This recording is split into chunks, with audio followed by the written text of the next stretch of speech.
যত রকমের স্ন্যাক্স খেয়েছেন তার মধ্যে সবথেকে সেরা স্বাদের মুচমুচে টেস্টি স্ন্যাক্স হচ্ছে আজকের এই নতুন ধরনের স্ন্যাক্স। খেতে এতটাই দুর্দান্ত হয় আর বানানো এতটা সহজ, একবার নয় বারবার খাবেন। কাঁচা আলু দিয়ে এত মুচমুচে মজাদার টিফিন কিংবা নাস্তা বানিয়ে নেওয়া যায়। একবার কাউকে খাওয়ালে বারবার রিকোয়েস্ট আসতেই থাকবে এবং সবাই আপনার কাছে রেসিপি জানতে চাইবে। তাহলে দেখে নিন আজকের সহজ রেসিপি। প্রথমে একটি কাঁচা আলু নিয়েছি। আলুটার খোসাটাকে প্রথমে ভালো করে ছাড়িয়ে নিচ্ছি। তারপরে আলুটাকে একটা গ্রেটার দিয়ে গ্রেট করে নেব। এই রকম একটা ছোট ফুটোওয়ালা গ্রেটার দিয়ে আলুটাকে প্রথমে ভালো করে গ্রেট করে নিতে হবে। আর আলু গ্রেট করে নেওয়ার পরে আলুগুলো একটু লালচে হয়ে যাবে। তারপরে আলুগুলোকে একটু জল দিয়ে ভালো করে 2 থেকে 3 বার ওয়াশ করে নিন। তাহলে একেবারে সাদা ধপধপে আলুটা রেডি হয়ে যাবে। আলু প্রথমে কিন্তু ধোবেন না, আগে আলুটাকে গ্রেট করে নেবেন, তারপরে জল দিয়ে ধুয়ে নিন। একটা ছাঁকনিতে কিংবা সুতির কাপড়ে ভালো করে চিপে চিপে এইভাবে জলটা নিকলে নিলে বেটার হয়। এইভাবে সমস্ত গ্রেট করে নেওয়া আলুগুলোকে রেডি করে নিচ্ছি। এখানে মিডিয়াম সাইজের একটা আলু নিয়েছি, সেই ক্ষেত্রে পরিমাপগুলো বলে দিচ্ছি। প্রথমে কড়াইতে দিলাম 1 চামচ সর্ষের তেল। তেলের মধ্যে দিচ্ছি 1 চামচ কুচনো রসুন। রসুনটাকে একটু ভাজা ভাজা করে নিচ্ছি। একটু ভাজা ভাজা গন্ধ ছাড়লে এর মধ্যে দিয়ে দিচ্ছি কাঁচা লঙ্কা কুচি। রসুন কুচি ও কাঁচা লঙ্কা একটু ভেজে নিয়ে তারপরে দিয়ে দিতে হবে পেঁয়াজ কুচি। একটি মিডিয়াম সাইজের পেঁয়াজকে এইভাবে ছোট ছোট মিহি করে কেটে রসুন ও কাঁচা লঙ্কার সঙ্গে একটুখানি সময় ভেজে নিতে হবে। মোটামুটি একটু ভাজা ভাজা হয়ে আসলে এর মধ্যে দিয়ে দিন সেই গ্রেট করে নেওয়া, ধুয়ে পরিষ্কার করে নেওয়া আলুগুলো। আলুগুলোকে পেঁয়াজ রসুনের সঙ্গে একটুখানি সময় ভেজে নিন। একেবারে কিন্তু সেদ্ধ করতে হবে না, মোটামুটি 50 to 60% হয়ে গেলেই হবে। আর আলুটা যখন ভাজবেন কোনো রকম কিন্তু এখানে লবণ অ্যাড করবেন না, তাহলে আলু থেকে জল ছাড়বে এবং আলুগুলো নরম হয়ে যাবে, তাতে কিন্তু খেতে ভালো লাগবে না। প্রথমে আলুগুলোকে শুধু একটু ভেজে নিন। এইভাবে দেখুন 60% মতন ভাজা হয়ে গেছে। এরপরে এর মধ্যে দিয়ে দিচ্ছি সুজি। মেজারিং কাপের হাফ কাপ নিলাম সুজি, তারও হাফ নিচ্ছি ময়দা। যতটা সুজি নেব তার অর্ধেক নিতে হবে ময়দা। সুজি ও ময়দা ঠিক একইভাবে আলুর সঙ্গে ভেজে নেব। তবে তার আগে এখানে আমি স্বাদ মতো লবণটা দিয়ে দিচ্ছি। একটি চা চামচের হাফ চামচ লবণ দিলেই হবে।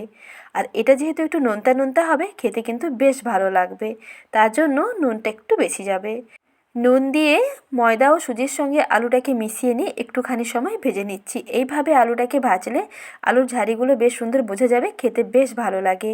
তারপরে অল্প একটু দিচ্ছি গোলমরিচের গুঁড়ো আর দিচ্ছি চিলি ফ্লেক্স। অল্প একটু চিলি ফ্লেক্স এবং গোলমরিচের গুঁড়ো দিয়ে আবারও একসঙ্গে ভেজে নিচ্ছি। চিলি ফ্লেক্স দেওয়াতে এটা দেখতে বেশ ভালো লাগে। এই স্ন্যাক্সগুলোর মধ্যে দেখতে বেশ ভালো লাগে, যেহেতু প্রথমেই কাঁচা লঙ্কা দিয়েছি তার জন্য অল্প একটু চিলি ফ্লেক্স দিলাম, দেখতে যাতে খুবই ভালো লাগে আর টেস্টটাও দুর্দান্ত হবে। তারপরে এর মধ্যে দিয়ে দিচ্ছি 1.5 কাপ জল। যেই কাপের মাপ করে সুজিটা নেবেন সেই কাপে 1.5 থেকে 2 কাপ জল দেবেন। সুজিটাকে মোটামুটি বেশ ভালো করে রান্না করতে হবে, একেবারে মিডিয়াম টু লো আঁচে। 2 কাপ মতো জল দিয়ে তারপরে এটাকে ভালো করে রান্না করে নিন। কিছুক্ষণ পরেই দেখবেন সুজিটা এইরকম একটা মন্ড হয়ে যাবে। যখন দেখবেন যে এইরকম একটা ডো রেডি হয়ে গেছে এবং কড়াই থেকে ছেড়ে যাচ্ছে, তাহলে বুঝতে পারবেন যে সুজির মন্ড একেবারেই রেডি। ততক্ষণ পর্যন্ত রান্না করে নিতে হবে যতক্ষণ না এইরকম একটা ডো রেডি হচ্ছে। আর ডোটাকে একটু টাইট করে বানাতে হবে। কিছুক্ষণ গরম কড়াইতে গ্যাসের আঁচটাকে বন্ধ করে দিয়ে এইরকম নাড়তে থাকুন, দেখবেন সুন্দর টাইট ডো হয়ে যাবে। এখন এই ডোটাকে একটা প্লেটের মধ্যে নামিয়ে নেব এবং প্লেটটাতে আগে থেকে অবশ্যই 1 চামচ সর্ষের তেল দিয়ে ভালো করে মেখে নিন। এতে স্ন্যাক্সটা খেতেও ভালো লাগবে এবং এই প্লেটে কিন্তু আর একটু স্টিক করবে না। সহজে যে কোনো রকম শেপ দিয়ে আপনি ডিজাইন দিয়ে কেটে নিতে পারবেন। তারপরে ডোটাকে প্লেটের মধ্যে নামিয়ে নিয়ে সেই গরম অবস্থাতে একটা স্প্যাচুলা কিংবা হাত দিয়ে এইভাবে চেপে চেপে একটা শেপ দিয়ে নিচ্ছি। প্রথমে একটা রাউন্ড শেপ দিয়ে নিচ্ছি, তারপরে সাইডগুলোকে কেটে নিয়ে একটা চৌকো কিংবা বরফি যে কোনো পছন্দ হয়, যে কোনো শেপ দিতে ইচ্ছে করলে যে কোনো শেপ আপনারা পছন্দ মতো দিতে পারেন। এখানে দেখুন প্রথমে একটা গোল শেপ দিয়ে নিয়েছি, তারপরে 3 থেকে 4 মিনিট কিংবা 5 মিনিট রেখে দিন। একটু ঠান্ডা হয়ে গেলে এটা বেশ ভালোভাবে সেট হয়ে যাবে। তারপরে একটা ছুরিতে অল্প একটু তেল মেখে নিয়ে প্রথমে সাইডগুলোকে কেটে নিচ্ছি। সাইডগুলোকে কেটে নিয়ে একটা চৌকোনা শেপ দিয়ে নিতে হবে। আর ছুরিতে অল্প একটু তেল লাগিয়ে দেওয়ার কারণে ছুরিতে দেখবেন আর স্টিক করবে না। অনেক সময় এইরকম সুজি দিয়ে কিছু বানালে, যেহেতু এর মধ্যে ময়দা এবং সুজি দুটোই আছে, তার জন্য ছুরিতে অবশ্যই একটু তেল মেখে নেবেন, তাহলে দেখবেন শেপটা নষ্ট হবে না, বেশ ভালোভাবে কাটা হয়ে যাবে। না হলে বারবার ছুরির মধ্যে দেখবেন সুজিটা আটকে যাবে এবং এর শেপটাও সম্পূর্ণ নষ্ট হয়ে যাবে। এই চৌকোনা শেপগুলো ভালোভাবে দিতেই পারবেন না। সেটাই অসুবিধাটা যাতে না হয় তার জন্য ছুরিতে আগে থেকে অবশ্যই অল্প একটু তেল মেখে নিন, তাহলে দেখবেন এইরকম সুন্দর চৌকোনা শেপ দিয়ে কেটে নিতে পারবেন।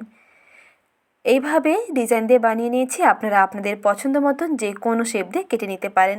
এর থেকে ছোট ছোট চাইলে ছোটও বানাতে পারেন, কিংবা ট্রায়াঙ্গেল আকারে বানাতে চাইলে সেটাও বানাতে পারেন। আর এই রকম চৌকোনা করে না করে এইভাবে যদি অল্প অল্প অংশ নিয়ে হাতের মধ্যে এইভাবে শেপ দিয়ে বানিয়ে নিতে পারেন, তাতেও কিন্তু বেটার হবে। যেটা পছন্দ হয় সেই মতন করে বানিয়ে নিন। এখন এগুলোকে তেলের মধ্যে ভেজে নিতে হবে। প্রথমে তেলটাকে বেশ ভালো করে গরম করে নিয়েছি। গরম তেলের ওপরে নাস্তাগুলোকে দিয়ে একটুখানি সময় অপেক্ষা করব। একটা সাইড হওয়া পর্যন্ত কিন্তু অপেক্ষা করতে হবে। একটা সাইড যখন মোটামুটি একটু হয়ে যাবে তখন অপর সাইডটাকে উল্টাবেন। নাহলে কিন্তু কাঁচা অবস্থায় সঙ্গে সঙ্গে উল্টাতে যাবেন না, ভেঙে যেতে পারে। কারণ যেহেতু সুজি দিয়ে বানানো হয়েছে, এটা কিন্তু তেলে দেওয়ার পরে একটু দেখবেন নরম হয়ে যাবে। এবং গ্যাসের আঁচটাকে মাঝারি থেকে হাইতে রাখবেন। তেলের হিটটা ভালো থাকলে এটা বেশ তাড়াতাড়ি ভাজা হয়ে যাবে। প্রথমে যখন একটা সাইড হয়ে যাবে তখন অপর সাইডটাকে এইভাবে উল্টাবেন। এইভাবে উল্টে পাল্টে নিয়ে কিছুক্ষণ সময় নিয়ে ভেজে নেবেন। বেশ সুন্দর এরকম গোল্ডেন ব্রাউন হয়ে যাবে। আর দেখেই বুঝতে পারবেন যে এগুলো কতটা ক্রিস্পি হয়েছে। মিডিয়াম টু লো আঁচে সময় নিয়ে ভাজতে হবে, ভীষণ ক্রিস্পি হবে আর ভীষণ টেস্টিও হবে। এখন এগুলোকে একটা প্লেটে সার্ভ করে নিচ্ছি। বাড়িতে অতিথি আসলে চটজলদি একটি কাঁচা আলু সুজি দিয়ে এইভাবে একবার নাস্তা বানিয়ে দেখতে পারেন। খেয়ে দেখবেন সবাই প্রশংসা করতে বাধ্য এবং সবাই আপনার কাছে রেসিপি জানতে চাইবে। আর একটি খেলে আর একটি খেতে চাইবেন। তাহলে আর দেরি না করে আজই ট্রাই করে দেখুন। অল্প একটু টমেটো কেচাপ দিয়ে পরিবেশন করে দেখুন, খেতে দেখবেন আরও ভালো লাগবে। আর এই রকম প্রতিদিন নিত্য নতুন রেসিপি পেতে চ্যানেলটিকে সাবস্ক্রাইব করে রাখবেন, সঙ্গে লাইক করতে ভুলবেন না।